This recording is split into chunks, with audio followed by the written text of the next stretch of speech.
যারা আইনি লড়াইয়ের মাধ্যমে ভোটাধিকার আদায় করেছিলেন তাঁদেরই নাম বাদ। ক্ষুব্ধ নদিয়ার চর যাত্রা সিদ্ধি গ্রাম।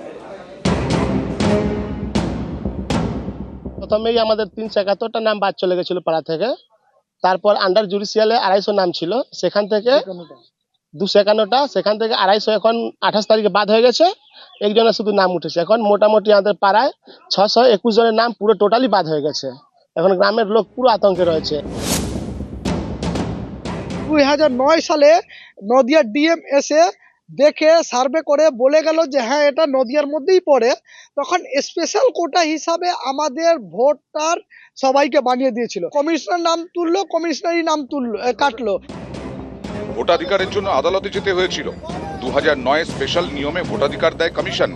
17 বছর পর সেই ভোটারদেরই নাম বাদ।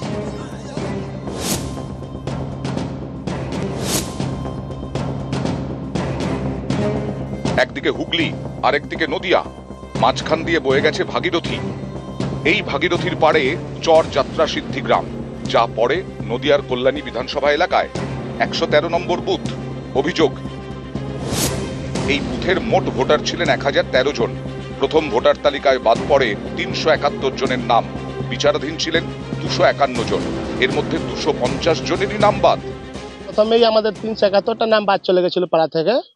তারপর আন্ডার জুডিশিয়ালে 250 নাম ছিল, সেখান থেকে 251টা, সেখান থেকে 250 এখন 28 তারিখে বাদ হয়ে গেছে।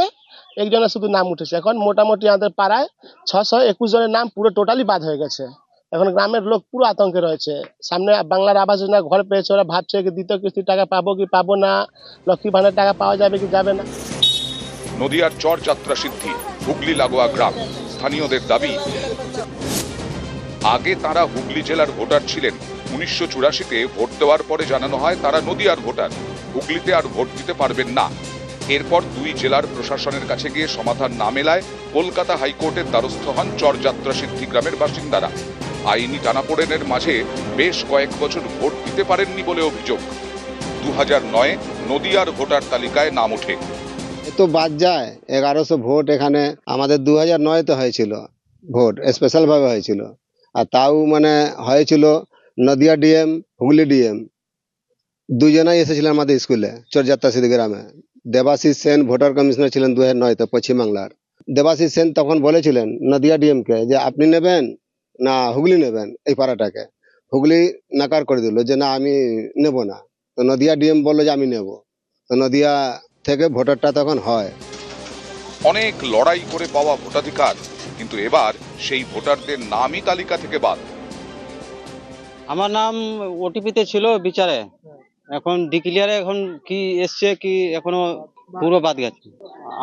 আমার পরিবারে আমার ফ্যামিলি, আমার বউ এসছে আর আমার ওটিপিতে ছিল। আমাদের নাম 2009 সালে। এখন কি করবো, যেহেতু যেভাবে হোক ভোটে নাম তালিকা তো ওঠাতেই হবে। নদিয়া থেকে রঞ্জিত সরকার, নিউজ 18 বাংলা।